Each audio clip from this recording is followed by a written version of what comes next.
الحمد لله وكفى وسلام على عباده الذين اصطفى وصل وسلم وبارك على نبينا المصطفى وعلى آله وعلى أصحابه نجوم الهدى وقادة التقى اللهم وفقنا لما تحب وترضى من القول والعمل وجنبنا الفواحش والمعاصي والخطايا والزلل اللهم عاتبنا وأكثرنا وأصلح لنا شأننا كله لا إله إلا أنت أما بعد أعوذ بالله من الشيطان الرجيم بسم الله الرحمن الرحيم ولا تحسبن الذين قتلوا في سبيل الله أمواتا بل أحياء عند ربهم يرزقون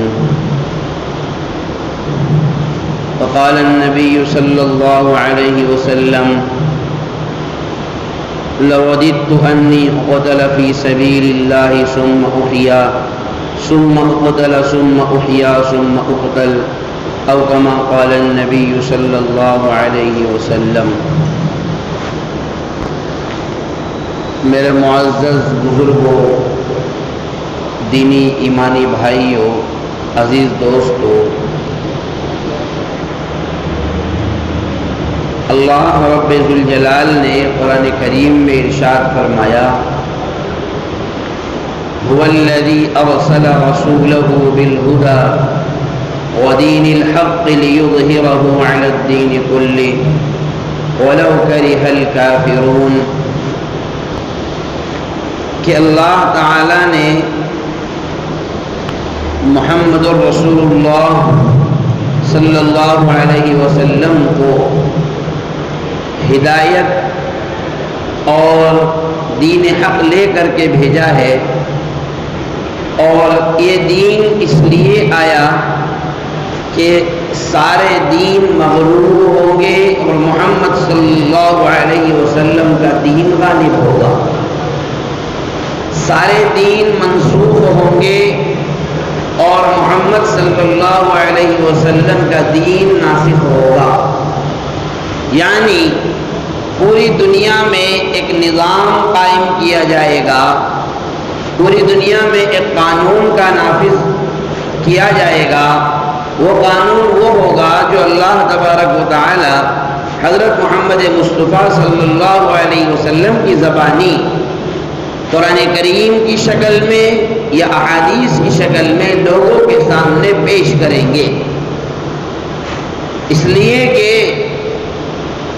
جب آپ علیہ السلام کی بعثت ہوئی اس وقت میں حالات اتنے زیادہ خطرناک اور کفر اور شرک کا ایسا دورہ تھا کہ اگر کسی کے سامنے اس کی داستان بیان کی جائے تو ذرا سی بھی عقل رکھنے والا اور تھوڑی سی بھی فطرت سلیمہ رکھنے والا یا ایسا شخص جس کو انسان کہا جاتا ہے اس کی روح کانپ جائے.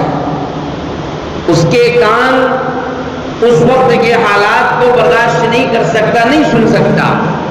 کیوں؟ اس لیے کہ مختلف بت بنے ہوئے تھے، مختلف بتوں کی پوجا کی جاتی تھی. جس کے جو سمجھ میں آتا تھا وہ اس کام کو انجام کر دیتا تھا. ظلم و بربریت اور ایک دوسرے کے حقوق کو پامال کرنا، چھوٹی چھوٹی سی باتوں پر قتل کر دینا، چھوٹی چھوٹی سی باتوں پر مرڈر کر دینا، چھوٹی چھوٹی سی باتوں پر دو ٹکڑے کر دینا، چھوٹی چھوٹی سی باتوں پر زمینیں لوٹ لینا، جائیداد لوٹ لینا، عزتیں لوٹ لینا. یہ اتنے خطرناک حالات تھے کہ تاریخ جب اس کو بیان کرتی ہے تو ہر عقل سلیم رکھنے والا انسان اس کی روح کانپ اٹھتی ہے. لیکن اللہ تبارک و تعالی نے حضرت محمد مصطفیٰ صلی اللہ علیہ وسلم کو ہدایت کا روشن چراغ دے کر کے پوری دنیا میں روشنی پھیلانے کے لیے مبعوث فرمایا. اور آپ علیہ السلام نے جب اپنی مشن کی شروعات کی تو مقابلہ بھی کرنا پڑا، لوگوں کی باتیں بھی سننا پڑی. جس نے جو چاہا وہ کہا، جو بیان کر سکتا تھا اس نے بیان کیا. کہ جس کو گالی دینا تھا اس نے گالیاں دی، جس کو مجنون کہنا تھا اس نے مجنون کہا، جس کو پاگل کہنا تھا اس نے پاگل کہا۔ نعوذ باللہ من ذالک۔ کسی نے گھر سے باہر نکالنے کی بات کی، کسی نے زمین جائیداد لوٹنے کی بات کی، کسی نے قتل کرنے کی بات کی۔ جو تکلیف دے سکتا تھا اس نے وہ تکلیف دینے کی کوشش کی، لیکن اللہ تبارک و تعالی نے بھی یہ فیصلہ فرما لیا تھا کہ لا يبقى على ظهر الارض بيت مدر ولا وبر الا ادخله الله فيه الاسلام بعز عزيز او ذل ذلیل۔ روئے زمین پر کوئی مکان کچا ہو یا پکا، کوئی جھوپڑا کوئی بنگلہ ایسا نہیں رہے گا جہاں پر اللہ تبارک و تعالی محمد مصطفیٰ صلی اللہ علیہ وسلم کے کلمے کو، آپ کی آواز کو نہیں پہنچائیں گے۔ ہر مکان میں، ہر گھر میں، ہر شہر میں، دنیا کے ہر خطے میں، ہر کونے میں، ہر کوچے میں محمد مصطفیٰ صلی اللہ علیہ وسلم کی آواز پہنچ کر کے رہے گی۔ آپ دنیا میں کس کونے میں رہتے ہو ہم کو کوئی مطلب نہیں ہے، آپ دنیا میں کون سی زبان بولتے ہو کوئی مطلب نہیں ہے، آپ کیا کھاتے ہو کوئی مطلب نہیں ہے، لیکن قانون جو چلے گا وہ حضرت محمد مصطفیٰ صلی اللہ علیہ وسلم کا چلے گا پوری دنیا میں۔ پوری دنیا میں الحمدللہ رب العالمین نماز میں پڑھا جاتا ہے تو الحمدللہ رب العالمین ہی پڑھا جاتا ہے۔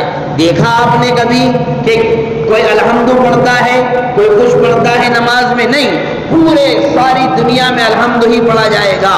کبھی آپ نے دیکھا کہ ایک ملک والے شعبان میں عید مناتے ہیں اور ایک ملک والے رمضان کا چاند دیکھ کر عید مناتے ہیں؟ کبھی آپ نے دیکھا؟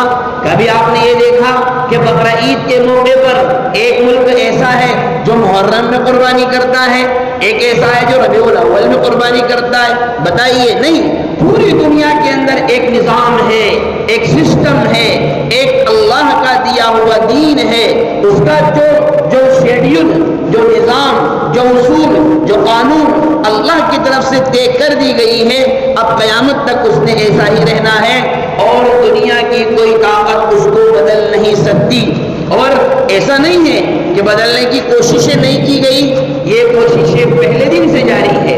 وقال الذين كفروا لرسلهم لنخرجنكم من أرضنا أو لتعودن في ملتنا فأوحى إليهم ربهم لنهلكن الظالمين ولنسكننكم الأرض من بعدهم ذلك لمن خاف مقامي وخاف وعيد۔ کافروں نے پیغمبروں سے کہا ہم تم کو ہمارے ملکوں سے بھگا دیں گے، نکال لیں گے، یہ قرآن کہہ رہا ہے، نکال لیں گے تم کو یہاں سے، یا پھر یہ ہے کہ جو ہم کہہ رہے ہیں وہ تم مان لو، یعنی ہم بتوں کو پوجتے ہیں تم بھی پوجنا شروع کر دو، ہم ماتاؤں کے سامنے ہاتھ جوڑتے ہیں تم بھی جوڑنا شروع کر دو، دو کاموں میں سے ایک کام کچھ بھی کرو۔ جیسا کہ نعرہ لگایا جا رہا ہے، آج بھی لگایا جا رہا ہے، اور گھبرانا نہیں ہے، یہ آج کے بعد بھی لگایا جائے گا، ایسا نہیں ہے کہ یہ بند کر دیا جائے گا۔ حق اور باطل کی لڑائی پہلے دن سے چل رہی ہے اور قیامت تک چلے گی، اس نے چلنا ہے جب تک کہ حضرت عیسیٰ علیہ السلام نازل نہیں ہو جائیں گے، اس وقت تک یہ جنگ چلتی رہے گی۔ اللہ تبارک و تعالیٰ جب اس دنیا کو ختم کرنے کا فیصلہ کر دے گا اس وقت تک یہ جنگ چلتی رہے گی۔ تو یہ کوئی پہلا معاملہ نہیں ہے، لیکن اللہ نے کیا فرمایا؟ فَأَوْحَىٰ إِلَيْهِمْ رَبُّهُمْ، اللہ نے پیغمبروں کے پاس وحی بھیجی، لَنُهْلِكَنَّ الظَّالِمِينَ، یہ جتنے بھی اچھل کود کر رہے ہیں ان کو نشہ ہے، اقتدار کا نشہ، حکومت کا نشہ، طاقت کا نشہ، اوزار کا نشہ، ہتھیار کا نشہ، چٹے بٹوں کا نشہ، اور اپنے تحت میں بولنے والے لوگوں کا نشہ، اپنوں کو ووٹ دینے والوں کا نشہ، اپنے آگے پیچھے گھوم کر چمچہ گیری کرنے والوں کا نشہ، اللہ نے فرمایا یہ نشہ ہم اتاریں گے، ہم اتار کر رہیں گے۔ لَنُهْلِكَنَّ الظَّالِمِينَ وَلَنُسْكِنَنَّكُمُ الْأَرْضَ مِنْ بَعْدِهِمْ، اور پھر ہم تم کو روئے زمین پر خلافت عطا کریں گے، روئے زمین کی بادشاہت تم کو دی جائے گی، اور تم پھر اللہ کے دیے ہوئے نظام اور اللہ کے دیے ہوئے قانون کے مطابق فیصلہ کرو گے۔ تم فیصلہ کرو گے کہ لوگوں دوسروں پر ظلم مت کرو، تم یہ فیصلہ کرو گے کہ لوگوں جھوٹ مت بولو، تم یہ فیصلہ کرو گے کہ لوگوں ایک دوسرے کے ساتھ زیادتی مت کرو، تم یہ فیصلہ کرو گے کہ مالداروں زکوٰۃ نکال کر غریبوں تک پہنچاؤ، تم یہ فیصلہ کرو گے کہ اے وہ لوگوں جو دوسروں کا حق دبا کر کے، دوسروں کا مال ہڑپ کر کے بڑی بڑی بلڈنگیں اور بڑے بڑے بنگلے بنا رہے ہیں، یہ ظلم اور زیادتی کو ختم کرو، انصاف کا نظام قائم کرو۔ یہ اللہ تبارک و تعالی اقتدار مسلمانوں کو پہلے بھی دیا ہے اور مستقبل میں بھی اللہ تبارک و تعالی نے وعدہ کیا ہوا ہے، لیکن کیا فرمایا؟ وَلَا تَهِنُوا وَلَا تَحْزَنُوا وَأَنْتُمُ الْأَعْلَوْنَ إِن كُنتُم مُّؤْمِنِينَ۔ اے ایمان والو، گھبراؤ مت، کم ہمت مت ہو، غم مت کرو، ٹینشن میں مت آؤ، ڈپریشن کا شکار مت بنو، اللہ تبارک و تعالیٰ تمہیں ہی سر بلند کرنے والا ہے۔ ایک کام تم کر لو، باقی کا کام ہم کر لیں گے، تم صرف اتنا کام کر لو کہ مومن بن جاؤ، اور اس کے بعد میں اقتدار دینا یہ ہمارا کام ہے۔ کس کو کہتے ہیں پھر مومن؟ مومن بننے کے لیے کیا کرنا ہے؟ مومن بننے کی شرائط کیا ہے؟ یہ بڑی عجیب بات ہے۔ ہم پیش آنے والے حالات کو تو جان رہے ہیں، سمجھ رہے ہیں، دیکھ بھی رہے ہیں، اور شکایت بھی کر رہے ہیں، شکوہ بھی کر رہے ہیں کہ ہمارے ساتھ ایسے حالات پیش آ رہے ہیں۔ یعنی ہمیں یہ تو نظر آ رہا ہے کہ باڈی میں انفیکشن ہو گیا، باڈی کا خون خراب ہو گیا، یہ تو ہمیں دکھ رہا ہے کہ پھوڑا ہو گیا، یہ تو ہمیں نظر آ رہا ہے کہ پھنسی ہو گئی، لیکن ہم اس پر غور کیوں نہیں کر رہے ہیں کہ یہ پھنسی کس بنیاد پر ہوگی؟ بھئی ماہر ڈاکٹر جو ہوتا ہے وہ ٹریٹمنٹ نہیں دیتا ہے، وہ پہلے کیا کرتا ہے بھائی؟ ارے کیا کرتا ہے؟ پہلے جانچ لکھواتا ہے۔ آپ بڑے ڈاکٹر کے پاس جاؤ گے تو کیا کرے گا؟ پہلے جانچ لکھ کر دے گا، خون کی جانچ کرو، پیشاب کی جانچ کرو، اس کی جانچ کرو، اس کی جانچ کرو، پھر جانچ کی رپورٹ آنے کے بعد کہے گا کہ یہ انفیکشن ہے، اس کے لیے یہ ٹریٹمنٹ چلاؤ۔ بھئی یہی ہوتا ہے نا، کیوں؟ اس لیے کہ اگر بغیر جانچ کیے ہوئے ٹریٹمنٹ دینا شروع کر دیا تو پتا چلا کہ درد دائیں گھٹنے میں ہے، دوا بائیں گھٹنے میں لگ رہی، اور مرض بڑھتا گیا جھوجو دوا کی، یہ مسئلہ ہو جائے گا۔ تو مرض پر تو ہماری نظر ہے، لیکن اسباب مرض پر ہماری نظر نہیں ہے۔ ہمیں یہ تو نظر آ رہا ہے کہ ہم دعائیں کرتے ہیں لیکن وہ قبول نہیں ہوتی ہے، ہمیں یہ تو نظر آتا ہے کہ ہم نماز پڑھ رہے ہیں لیکن اس کے باوجود بھی کفریہ طاقتیں دن بدن اوپر سے اوپر ہوتی جا رہی ہے، ہمیں یہ تو نظر آ رہا ہے کہ ہم مسجدوں میں اکٹھا بھی ہو رہے ہیں، جمع بھی ہو رہے ہیں، جمعے میں آ بھی رہے ہیں، لیکن اس کے باوجود بھی ہم دیکھتے ہیں کہ آنے والا باطل طاقتوں کا ہر تہوار پہلے تہوار سے بڑا ہوتا نظر آتا ہے، ہر آنے والا دن ایک نئے کفری عقیدے کو جنم دیتا ہے، یہ تو ہم دیکھ رہے ہیں، لیکن کبھی ہم نے اس پر غور کیا کہ اس کی بنیادی وجوہات کیا ہے، ایسا کیوں ہے؟ پتہ ہی چلا اللہ تبارک و تعالیٰ نے شرط لگائی، اقتدار اگر سنبھالنا چاہتے ہو، دین اور اللہ کا نظام اگر تم چاہتے ہو کہ قائم ہو، تمہیں ایمان کا دامن مضبوطی سے تھامنا ہوگا۔ محرم الحرام کا مہینہ چل رہا ہے، حضرت امام حسین رضی اللہ تعالیٰ عنہ کے شہادت کے نام پر مسلمان جتنا روتے ہیں اتنا کسی کی شہادت پر مسلمان نہیں روتے ہیں۔ وہ کام جو نہیں کرنا چاہیے حضرت امام حسین کی شہادت کی آڑ لے کر کے وہ کام بھی کر دیتے ہیں، جو کام نہیں کرنا چاہیے وہ بھی کر لیتے ہیں۔ حضرت امام حسین رضی اللہ تعالیٰ عنہ کی ایک اکیلی شہادت نہیں ہے اسلام میں، بلکہ اسلام کا صفحات، اسلام کا پہلا دن شہادتوں سے شروع ہوتا ہے۔ آپ آپ بتائیے، تاریخ بتائیے، کون سی تاریخ ایسی ہے جس میں کوئی اسلامی شہید اللہ کے دین کے خاطر قربان نہ ہوا ہو؟ آپ دن بتائیں، ہم بتائیں گے کہ فلاں دن فلاں آدمی شہید ہوا، نہیں تو آپ قبرستان بتائیں، ہم بتائیں گے کہ فلاں قبرستان میں فلاں کی قبر ہے، وہ فلاں قبر ہے، وہ شہید ہوا ہے۔ تو شہادت تو اسلام کا جز ہے، شہادت تو اللہ کی نعمت ہے۔ کتنی بڑی نعمت ہے؟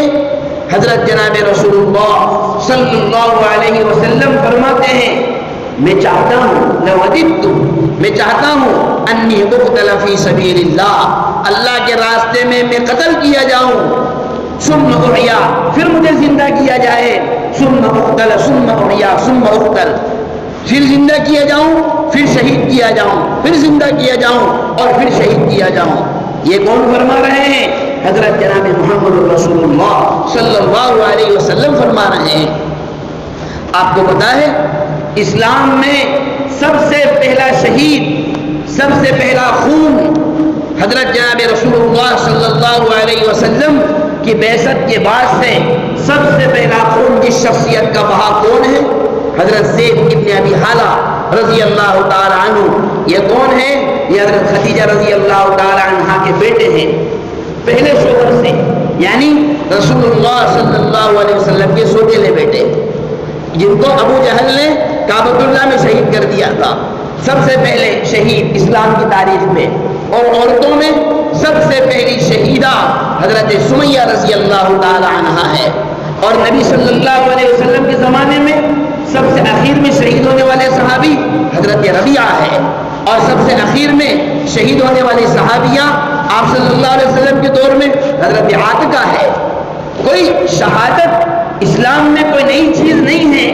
مجھے بتائیے جنگ بدر میں 14 صحابہ شہید ہوئے، بتائیے وہ شہادت ہے یا نہیں؟ وہ خمینی، وہ شیعہ، وہ قذاب، وہ دجال، وہ ملعون جو اپنی کتاب تحریم الوسیلہ میں، وہ کوئی شیعہ جس کے ڈگر پر اور جس کے مشن پر آج مسلمان محرم میں ناچ رہے ہیں، گا رہے ہیں، اچھل کود کر رہے ہیں، جس کے اشاروں پر مسلمان اپنے آپ کو آپس سے باہر کر رہے ہیں اور یہ سمجھ رہے ہیں ہم بہت بڑا کام کر رہے ہیں۔ حضرت حسین رضی اللہ تعالی عنہ کی محبت کے نام پر دنیا والوں کو بھی دھوکہ دینے کی کوشش کر رہے ہیں، اللہ تبارک و تعالیٰ کو بھی نعوذ باللہ ثم نعوذ باللہ ثم نعوذ باللہ دھوکہ دینے کی کوشش کر رہے ہیں۔ وہ خمینی اپنی کتاب میں لکھتا ہے کہ تحریم الوسیلہ میں جناب رسول اللہ صلی اللہ علیہ وسلم کا جب انتقال ہوا، آپ کا جب وصال ہوا، تو اس کے بعد 1,44,000 صحابہ سارے کے سارے نعوذ باللہ مرتد ہو گئے تھے، سوائے 2-3-4 کے، سوائے 3-4 صحابہ کے، بس باقی سارے صحابہ عبداللہ ابن رواحہ بچے تھے۔ اور اس کے بعد میں حضرت سلمان فارسی کے متعلق کہنے لگا بس یہ بچے، باقی دو ایک کے نام لیے اس نے، باقی سارے صحابہ کافر ہو گئے۔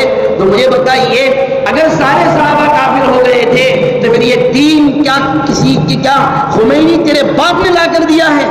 آج دین اسلام کی جو شعاعیں پھیلی ہوئی ہے یہ تیرے باپ کی ایجاد ہے، یہ انہی صحابہ کرام کی قربانی کا نتیجہ ہے جنہوں نے تن من دھن کے ساتھ جنگ بدر میں 14 صحابہ شہید ہوئے، جنگ احد کے موقع پر 70 صحابہ شہید ہوئے، جن میں سید الشہداء حمزہ رضی اللہ تعالی عنہ بھی ہے۔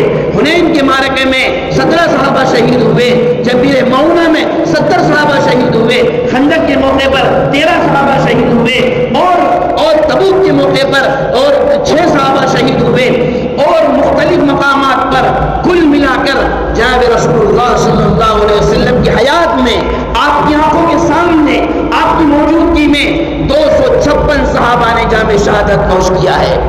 ابو بکر صدیق کا زمانہ آتا ہے 2500 صحابہ ابو بکر کی 2.5 سال کے دور خلافت میں شہید ہوئے، 14,000 صحابہ حضرت عمر رضی اللہ تعالی عنہ کی خلافت کے 10 سال میں شہید ہوئے، حضرت عثمان رضی اللہ تعالی عنہ کے دور خلافت میں 16,000 صحابہ شہید ہوئے، حضرت علی رضی اللہ تعالی عنہ کے دور خلافت میں، اور ان کے کچھ تھوڑے دنوں کے بعد میں 35 سے 40,000 صحابہ شہید ہوئے، جن میں کچھ صحابہ ہیں کچھ تابعین ہیں۔ یہ کیوں شہید ہوئے؟ دین اسلام کی بقا کے لیے، دین اسلام کو زندہ رکھنے کے لیے۔ انہی میں سے ایک حادثہ اور ایک واقعہ حضرت حسین رضی اللہ تعالی عنہ کا تعالیٰ عنہ کی شہادت اقتدار کے لیے نہیں تھی، حکومت کے لیے نہیں تھی، مال کے لیے نہیں تھی، دولت کے لیے نہیں تھی. حضرت حسین رضی اللہ تعالیٰ عنہ کو کسی چیز کی لالچ نہیں تھی. اگر فکر تھی اور کڑن تھی وہ یہ تھی کہ اب ملوکیت کا جو دور شروع ہو چکا ہے، اجارہ داری کا جو دور شروع ہو چکا ہے، یعنی کیسر و کسریٰ جیسا کہ اپنے بچوں کو، اپنے بعد میں آنے والے اپنے بچوں کو، ان کے بعد والے ان کے بچوں کو خلافہ بنائیں گے، بادشاہ بنائیں گے، وہ دور شروع ہو چکا ہے. ہم اس دور کی مخالفت کرتے ہیں. اسلام میں بڑا چھوٹا کوئی چیز نہیں ہے. اللہ کے یہاں اس کی قیمت ہوتی ہے جو اللہ سے ڈرنے والا ہوتا ہے. اللہ کے یہاں اس کی ویلیو ہوتی ہے جس کے دل میں ایمان ہوتا ہے. یہی تو وہ چیز تھی حضرت حسین رضی اللہ تعالیٰ عنہ جنہوں نے یزید کے ہاتھ پر بیعت نہیں کی. کیوں نہیں کی؟ اس لیے کہ وہ اس حکومت کو حق نہیں مانتے تھے. بعد میں جب حضرت حسین رضی اللہ تعالیٰ عنہ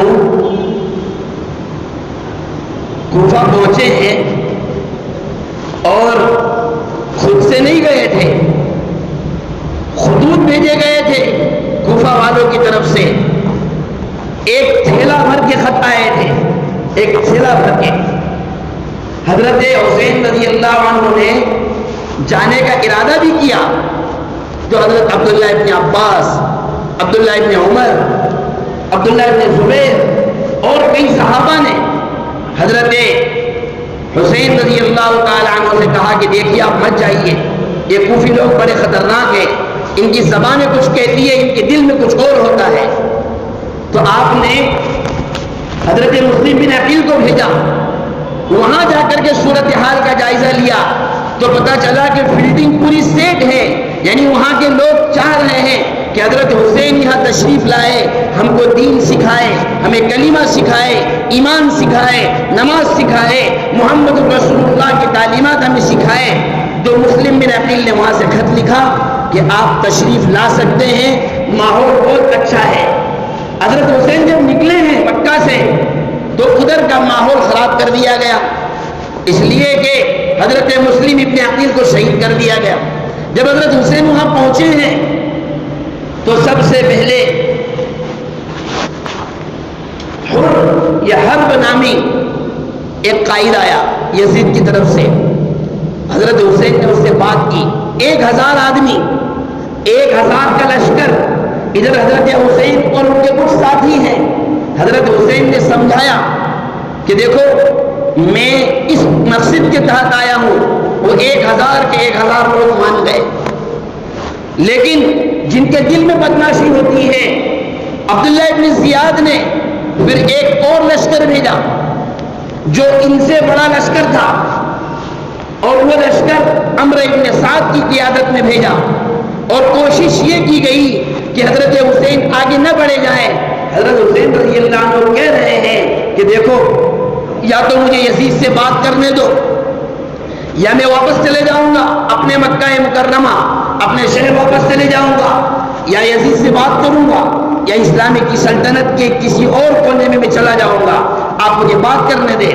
لیکن حکومت کا جو نشہ ہوتا ہے، اقتدار کا جو نشہ ہوتا ہے، چمچا گیری کا جو نشہ ہوتا ہے، جنہیں امیدیں بنتی ہیں کہ آگے چل کر کے ہمیں بڑی پوسٹ ملنے والی ہے، اور ان کے اوپر ایک جنون، ایک بھوت سوار ہوتا ہے. شمر ذوالجوشن عبداللہ ابن زیاد کے دل میں بھی تھوڑی بات آئی کہ چلو نرمی سے بات کرتے ہیں. لیکن شمر یہ شیعہ، شمر خوارج، شمر مرتد، شمر زندیق، شمر کافر، اس نے کہا کہ بڑی مشکل سے تو حسین تمہارے ہاتھ لگے ہیں، ان کو قتل کر کے اپنی پیاس کو بجھاؤ، ورنہ اگر انہوں نے بات کر لی تمہارا اقتدار اور تمہاری حکومت خطرے میں پڑ جائے گی.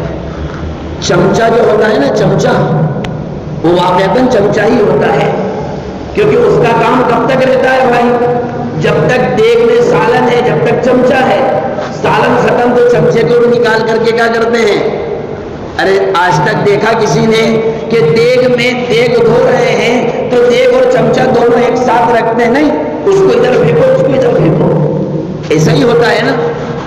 بہرحال فرعون جو ہے نا، فرعون جب حضرت موسیٰ علیہ السلام کے لیے اللہ تعالیٰ نے راستے بنا دیے، تو فرعون کے دل میں، تاریخ میں لکھا ہے، فرعون کے دل میں خیال آیا کہ موسیٰ واقعتاً نبی نظر آتے ہیں، راستے بن جانا کوئی معمولی کھیل تھوڑا ہی ہے، ایسا لگتا ہے کہ واقعتاً یہ کوئی بڑی شخصیت ہے اور نبی ہے۔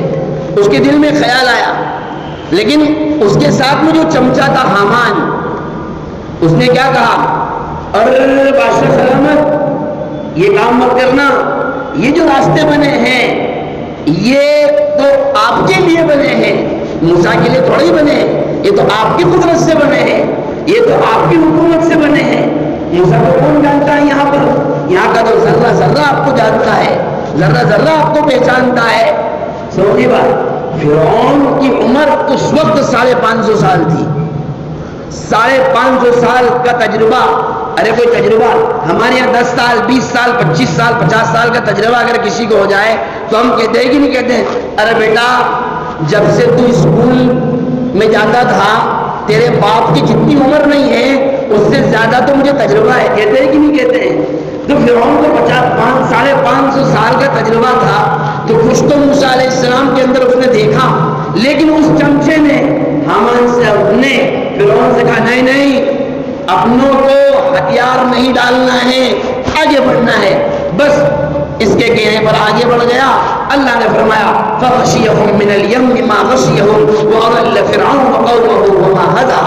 پھر سمندر نے جو ملایا ہے اور جو درگت بنی ہے اور جو بے عزتی ہوئی ہے اس کو قرآن کریم نے نوٹ کیا، تاریخ کے صفحات میں اس کو محفوظ کیا گیا، اور قرآن نے اعلان کیا فَالْيَوْمَ نُنَجِّيكَ بِبَدَنِكَ لِتَكُونَ لِمَنْ خَلْفَكَ آیَةً، تجھے موت دیں گے، ایسی عبرت والی موت دیں گے جو قیامت تک کے آنے والے لوگوں کے لیے ایک نشان عبرت ہوگا، ایک نشان نصیحت ہوگا۔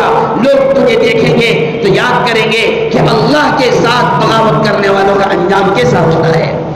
بس حضرت حسین رضی اللہ تعالی عنہ کو شمر بن جوشن نے شہید کر تو دیا، اور عبداللہ ابن زیاد اس کی باتوں میں آ کر کے حضرت حسین رضی اللہ تعالیٰ عنہ کو شہید تو کر دیا گیا، لیکن میرے بھائیوں تاریخ ہمیشہ پلٹتی ہے۔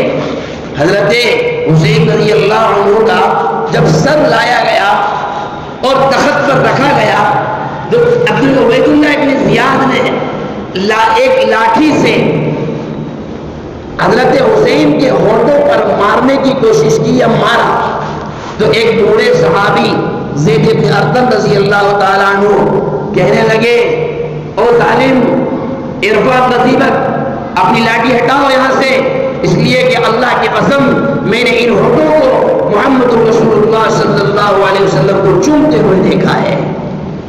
ہاں، اس لیے کہ الحسن والحسین سیدہ شباب اہل جنہ، جنت کے نوجوانوں کے سردار حسن اور حسین۔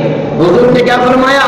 اللہم انی احبہ فاحبہ واحب من یحبہ، اے اللہ یہ میرے بیٹے حسن اور حسین، یہ میرے بیٹے، آپ نے ان کو اپنے بیٹا فرمایا، نواسے ہیں بیٹا فرمایا، اور میں ان سے محبت کرتا ہوں، تو ان سے محبت کر، اور جو ان سے محبت کرے تو ان سے محبت کر۔ لیکن کون سی محبت؟ وہ اتکرمن والی محبت جو ہم کر رہے ہیں، وہ ڈھول تاشوں والی محبت، وہ ناچنے گانے والی محبت، وہ شرابیں پی جانے والی محبت؟ مجھے معاف کیجئے، میں آپ کو حقیقت بتا رہا ہوں، آپ میری اس بات کا سرمہ کیجئے، مسلم قوم کے نوجوان بچے، آپ تحقیق کیجئے کہ میری بات غلط ہو، اس کو غلط ثابت کیجئے۔ مسلم قوم کے نوجوان بچے جتنی شرابیں 10 محرم الحرام کو پیتے ہیں پورے سال نہیں پیتے ہیں۔ میں نے اس کی تحقیق کی ہے، اس کے بعد یہ بات میں آپ کے سامنے پیش کر رہا ہوں۔ تو یہ حسین سے محبت ہے، حضرت حسین کے نام پر اتنا بڑا دھوکہ ہمارے نوجوان کریں اور پھر تمنائیں کریں اللہ تبارک و تعالیٰ سے کہ اللہ تبارک و تعالیٰ کافروں کی حکومتوں کو پلٹ دے اور ہماری حکومتیں آ جائے۔ تو ایسی حکومتیں ایسی نہیں تبدیل ہوا کرتی ہیں میرے بھائیوں۔ حکومتیں اگر تبدیل ہوا کرتی ہیں تو سچے پکے حسینی بننے سے ہوتی ہیں۔ حضرت حسین رضی اللہ تعالیٰ عنہ نے یزید کے سامنے سر کیوں نہیں جھکایا؟ اس لیے نہیں جھکایا کہ تو غلط اقتدار پر جا کر بیٹھا ہوا ہے، تو غلط طریقے سے حکومت پر جا کر بیٹھا ہوا ہے، وہ تیرا حق نہیں ہے، ہم اس کو تسلیم نہیں کریں گے۔ یہ ایک پیغام ہے پوری قیامت تک آنے والی نسلوں کے لیے کہ لوگوں یاد رکھو، ظالم بادشاہ ہر زمانے میں آئیں گے، لیکن تمہیں ان کا مقابلہ کرنا ہے، تمہیں ان کی آنکھوں میں آنکھ ڈال کر کے بات کرنا ہے۔ ایسے لوگ آئیں گے جو اسلام کو بدلنے کی کوشش کریں گے، قانون نظام کو، قانون شریعت کو بدلنے کی کوشش کریں گے۔ یہ آج یکساں سول کوڈ کے نام پر، یونیفارم سول کوڈ کے نام پر جو ہوائیں پھیلائی جا رہی ہے، ہم لائیں گے۔ یہ وہی قانون ہے جس کے متعلق جو حضرت حسین رضی اللہ عنہ اشارہ کر رہے ہیں کہ ایسی حکومتیں جو غلط طریقے سے اقتدار پر بیٹھ جائے، تمہارا کام ہے تم ان کا مقابلہ کرو، تم ان کی آنکھوں میں آنکھ ڈال کر کے بات کرو، ان کے سامنے مقابلہ آرائی کے لیے تیار رہو۔ ایسا نہ ہو کہ تم اپنے تھوڑے سے مفاد کے خاطر، تھوڑے سے اپنے آپ کو جھوٹی شہرت کے خاطر اپنے ایمان کا سودا کر بیٹھو۔ اس لیے کہ حضرت حسین رضی اللہ تعالی عنہ نے اپنے ایمان کا سودا نہیں کیا، وہ ظالم بادشاہ کے سامنے جھکے نہیں، شہید ہونا پسند کیا، اپنی گردن کو کٹانا پسند کیا، اور حضرت حسین رضی اللہ تعالی عنہ کی لاش کی پامالی بھی کی گئی، بے عزتی بھی کی گئی، ان کے گھر والوں نے برداشت کیا۔ اس وقت میں سب سے زیادہ چلا چوٹ کرنے کا، رو پیٹی مچانے کا اور بہت زیادہ گریبان پھاڑنے کا اگر کسی کو حق تھا تو وہ حضرت زین العابدین، جو حضرت حسین رضی اللہ عنہ کی مذکر اولادوں میں اکیلے بچے تھے۔ حضرت زین العابدین چھوٹے بچے تھے جن کو علی اصغر کہا جاتا ہے۔ حضرت حسین کی دو بیٹیاں اور حضرت حسین رضی اللہ تعالی عنہ کی بیوی، اور یہ بیوی کون تھی معلوم؟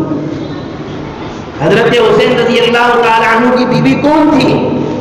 ایران جب فتح ہوا تو یزدجرد بادشاہ کی شہزادی قبضہ کر کے لائی گئی، جنگ میں قید کر کے لائی گئی، مال غنیمت میں لائی گئی، اتنے بڑے گھرانے کی لڑکی اور بادشاہ کی بیٹی حضرت عمر کے سامنے پیش کی گئی۔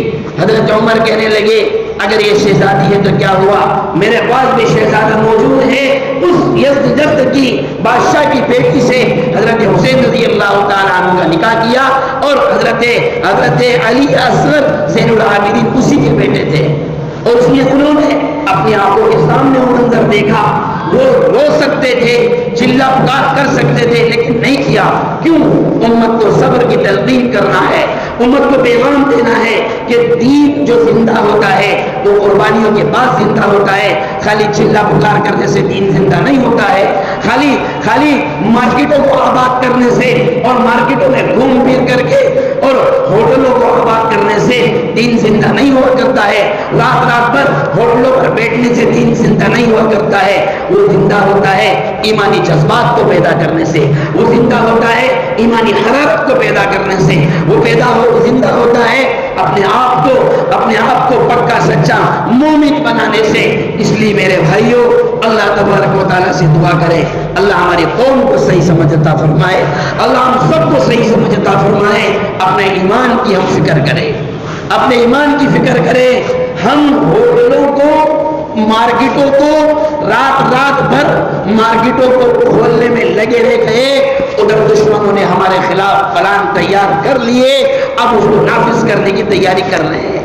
تو کیا ہم چاہتے ہیں کہ ہماری آنے والی نسلیں نعوذ باللہ ثم نعوذ باللہ مرتد ہو؟ کیا ہم چاہتے ہیں کہ ہمارے بعد میں ہمارے گھروں سے دین ختم ہو جائے اور ہمارے گھروں میں کفر اور شرکیہ باتیں پیدا ہو؟ ہم کبھی نہیں چاہیں گے۔ اس کے لیے اپنی ایمانی بیداری کا ثبوت پیش کریں، اللہ سے اپنا تعلق جوڑے، نمازوں کا اہتمام کریں، مسجدوں کو زندہ کریں۔ یہ کون سی بات ہے کہ مسجدیں ساری کی ساری خالی پڑی ہوئی ہے، ساری مسجدیں خالی پڑی ہوئی ہے؟ میں ہمیشہ ایک بات کہا کرتا ہوں، دیوبندیوں کی مسجدیں وہ بھی خالی پڑی، بریلویوں کی مسجدیں وہ بھی خالی پڑی، جو اپنے آپ کو اہل حدیث کہتے ہیں غیر مقلدین 100% وہ بھی نمازی نہیں۔ ارے نماز تو کوئی عبادات میں ہم بالکل پیچھے ہو چکے ہیں، اللہ سے مانگنے میں ہم بالکل پیچھے ہو چکے ہیں، پھر کیسے ہم توقع کر سکتے ہیں؟ اس لیے میرے بھائیوں، اپنے ایمان کو مضبوط کرنے کی کوشش کریں۔ حضرت حسین رضی اللہ تعالیٰ عنہ کا جو پیغام ہے 10 محرم الحرام کا کہ استقامت کے پہاڑ بنے رہو، اپنے آپ کو ایمان پر جمعے رکھو، اور ظالم طاقت کتنی ہی طاقتور کیوں نہ ہو، تمہارا ایمان اور تمہارے قدم متزلزل نہیں ہونا چاہیے۔ اللہ تبارک و تعالی ہم سب کو کہنے سننے سے زیادہ عمل کی توفیق عطا فرمائے۔ اللہ ہم سب کی اصلاح فرمائے، ہمیں ہمارے دلوں میں حضرت محمد مصطفیٰ صلی اللہ علیہ وسلم کی پکی سچی محبت نصیب فرمائے، اہل بیت کی محبت نصیب فرمائے، ازواج مطہرات کی محبت نصیب فرمائے، امہات المومنین کی محبت نصیب فرمائے، تمام صحابہ کی محبتیں اللہ ہمارے دلوں میں پیدا فرمائے اور پکا سچا ہم کو مسلمان بنائے، ایمانی ہاتھ پر چلنے کی توفیق عطا فرمائے۔ وما توفیقی